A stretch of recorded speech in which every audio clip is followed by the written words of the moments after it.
कौन पहुंचाएगा? जन स्वराज के दल से जुड़े हुए लोग पहुंचाएंगे। और इसलिए कल्पना कीजिए कि एक पार्टी है जो उतनी बड़ी बन गई है, जो आजादी के पहले कांग्रेस पार्टी हुआ करती थी। कांग्रेस पार्टी ने इस देश पे 40 वर्षों तक राज किया, इसलिए नहीं किया कि लोगों के पास विकल्प नहीं था, इसलिए नहीं किया कि कांग्रेस पार्टी गांव में जीती थी, वो गांव में रहती थी। कांग्रेस पार्टी की आत्मा गांव में रहती थी। जिस दिन उसकी आत्मा ने गांव से कूच किया, उस दिन कांग्रेस पार्टी समाप्त हो गई। जन स्वराज गांव में जिएगी। जन स्वराज को जीवित रखने वाले ये सभी जो जन स्वराज से जुड़े हुए लोग हैं, ये करेंगे। और इसलिए कहीं से भी निराशा की आवश्यकता ही नहीं है।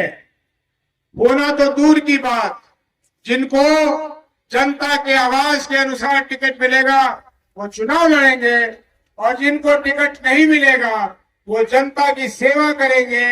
और जनता की सेवा करके, जैसा प्रशांत जी भी कहते हैं और मैं भी कई बार कह चुका हूं, हमारे आजादी के पहले तो कोई चुनाव नहीं होता था, कोई एमएलए एमपी नहीं बनता था।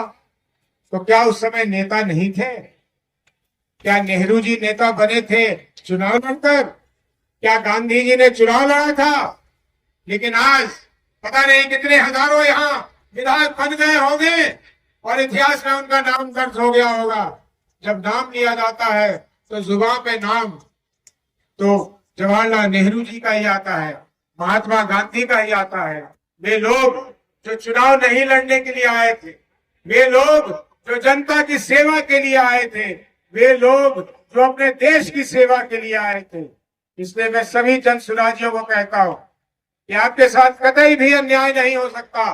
जितनी पारदर्शी तरीके से जन स्वराज में चुना जाएगा उम्मीदवार, वो आप सब देखेंगे, सबके सामने होगा, मीडिया के भी सामने होगा।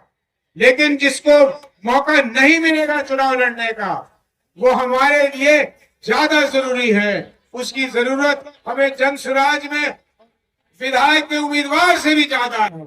और इसलिए जन स्वराज के कार्य में घिरे रहिए, लगे रहिए, और बिहार को बदलने की जो ये मुहिम चली है, इसमें अपनी पूरी जोर लगाते रहिए।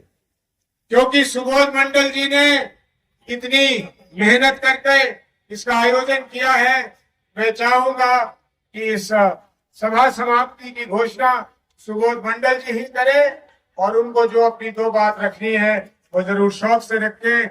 सब लोगों को बहुत बहुत धन्यवाद। और जैसा हमारी पार्टी हमेशा करती है, अंत करने से पहले मेरे साथ पूरे जोर लगाकर बोलेंगे, जय बिहार। थोड़ा सा और जोर, थोड़ा सा, जय बिहार। आज चौसा के धरती पे मेरे राष्ट्रीय अध्यक्ष उदय सिंह और पप्पू सिंह का पदार्पण हुआ। हमारे जितने भी जन स्वराज से जुड़े हुए लोग ही नहीं, बल्कि इस माइक्रोफोन से जहां तक की आवाज जा रही होगी, तमाम लोगों के अंदर में बैठी हुई उन महान आत्मा को मैं नमन करता हूं। और हमारे राष्ट्रीय अध्यक्ष ने जिन जिन बातों को हम लोगों के सामने में रखने का काम किया, ये हम लोगों की जिंदगी में उतारने का भी इनका एक बहुत बड़ा सपना है। आज कहा जाता है बिहार कमाने के लिए बाहर जाता है और वहां पर बिहारी बोझ नहीं बनता है, बोझ उठा के अपने जिंदगी को गुजारने का काम करता है। मैं आप लोगों से जानना चाहूंगा, क्या ये बिहारी सिर्फ बोझ उठाने के लिए पैदा लिया है? नहीं, पूरे ऑल ओवर वर्ल्ड में अगर देखा जाए तो सबसे ज्यादा बिहारी ही दिखता है, और बिहारी के अंदर में वो जज्बा है, ये बिहारी वो कर सकता है जो ऑल ओवर वर्ल्ड में कोई नहीं कर सकता है। इसलिए हमारे बिहारी को वो दर्जा भी मिलना चाहिए, और वो दर्जा हमारे जन स्वराज के माध्यम से ही मिल सकता है। मैं इन्हें वाणी के साथ विराम देना चाहूंगा। और जो कुछ भी हमारी इस व्यवस्था में त्रुटि हुई होगी, हम आप तमाम लोगों से माफी भी चाहेंगे।